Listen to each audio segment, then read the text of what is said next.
Our top story today, big banks, JPMorgan Chase, Citi, Wells Fargo, all kicking off the Q1 earnings season. We've got a mixed picture here, as you can see on your screen. Yahoo Finance's Madison Mills is with us at the desk to break it all down.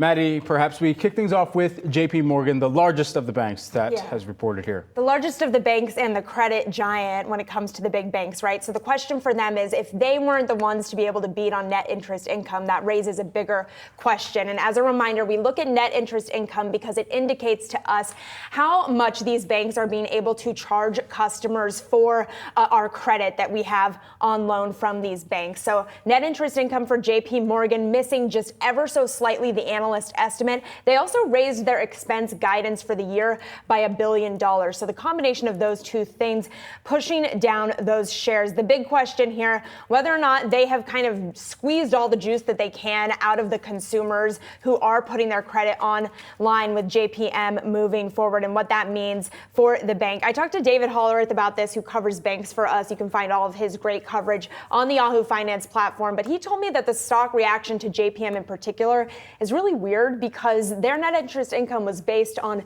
a 3 interest rate cut anticipation for the rest of the year. And as of this week, we don't necessarily know if that's going to be the case. So they could be revising up that net interest income moving forward, which makes this downside of we're at like 3.5% here, a little bit intense for JPM, given that there wasn't a lot of other bad news in their print. Yeah, Jamie Dimon adding within this report, many economic indicators continue to be favorable. However, and this is where there's a smidge of cold water. Looking ahead, they remain alert to a number of significant uncertain forces. Global landscape unsettling. Terrible wars, violence continue to cause suffering. Geopolitical tensions growing. That's only going to be more in the spotlight, especially as we go into the elections in November as well here. So that's something that he continues to keep tabs on. Plus, persistent inflationary pressures, he cites. Yeah, certainly. And Brian Sozzi has a good write-up here on the blog, just talking about some of the interesting points that we are getting from the latest here from Jamie Dimon and the CFO at JPMorgan. They were talking a little bit about a recession risk, and Jamie Dimon went on to tell Sozzi and a group of reporters that were on this call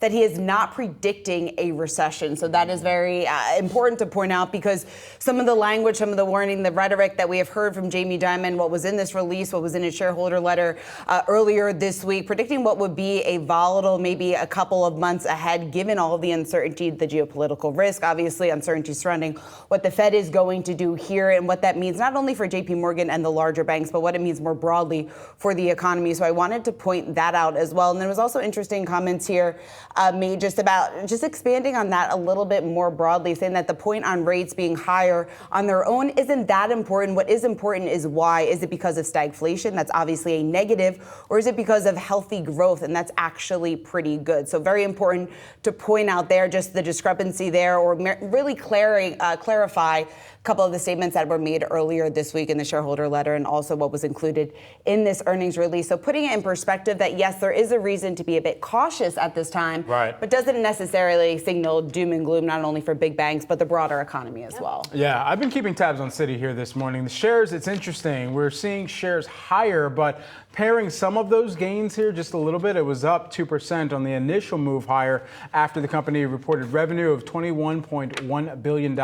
It's actually a 2% decline from the prior year, but up 21% from Q4. What jumps out to me in this report, and it's hard to classify this as anything but a year of transformation for Citi. They have said it themselves time and time again. And one of the things that I get reminded of is the fact that, they just had a massive restructuring that they announced earlier this year. Thousands of jobs, about 7,000 jobs impacted by that. They're saying that it's going to be complete by March here. We'll see what they say on the call as well. But one of the other things in this saga as it continues here, they're also looking towards some of these savings in those actions, allowing them to continue to fund additional investments in the transformation. Now, where those investments are, that should come to light, especially as they've already had the opportunity to really convey that to investors.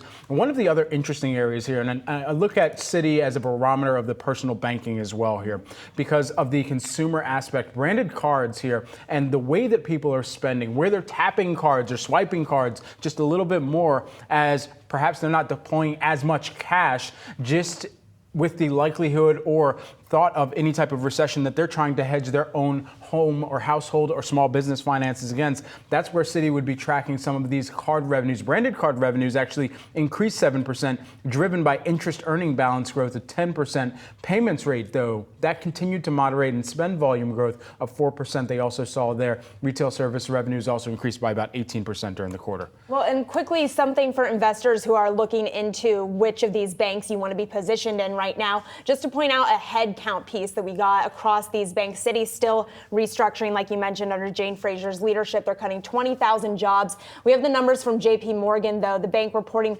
311,000 workers this quarter. That is a beat from the previous quarter as well, and indicates this kind of fortress mentality that we've heard about from Jamie Dimon. And perhaps that strong balance sheet is giving them the opportunity to pour that capital back into the firm in terms of headcount moving forward. Yeah, certainly. And also what it was a string or a common theme here among these large banks is also what we're seeing within the investment banking division, and some positivity there, some, I guess, glimmers of hope, if you want to say what this could potentially signal about IPO activity, what it could signal maybe about an uptick across the board when it comes to deal making. When it comes to Citi's numbers specifically, that was what really jumped out to me. Jumped 35% in the quarter to $903 million. We also saw a big jump at JPMorgan and also a big jump at Wells Fargo as well. So guys, let's get into what we're hearing from Wells Fargo, because this is a stock that is under pressure this morning, disappointing on a couple of metrics. Net interest income, a theme here that we've been talking about this morning, and for good reason, given what Maddie had just said about the importance of net interest income and what exactly this means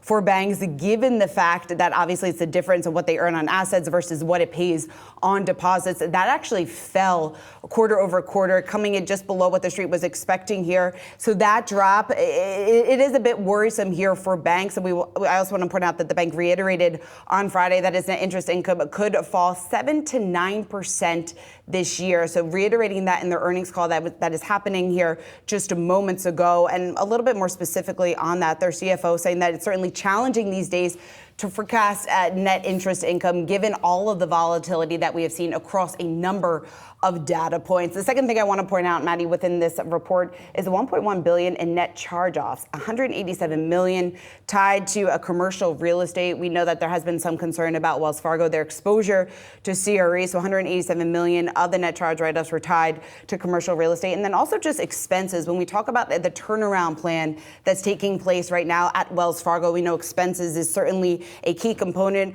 of what is happening under Scharf right now, and really where his focus had been. Expenses totaled $14.3 billion, and that was actually worse than expected. So some concerning points here for Wells Fargo. I let it off with the fact that, hey, investment banking was a positive sign here for the bank, but we're seeing a lot of the bigger points here, key data points within this result really weighing on the stock here today. Well, it's a really good point, because bringing up the IB space points out that there are these different sections of each of these banks, and depending on the performance of one, that can outweigh the declines that we're seeing in others. When we look at Wells Fargo in particular, right, their non-interest bearing deposits, so that's just you putting your money in the bank and you're not earning anything off that money, that slumped 18% in the quarter compared to the same period a year ago. So that's that deposit flight that we're hearing about, with folks realizing, hey, interest rates are higher, I could be making money off of this in a high yield savings account as opposed to just keeping it in my bank. All of the banks are facing that issue, but when you have a company like JPMorgan, they're able to offset some of that deposit flight because they can charge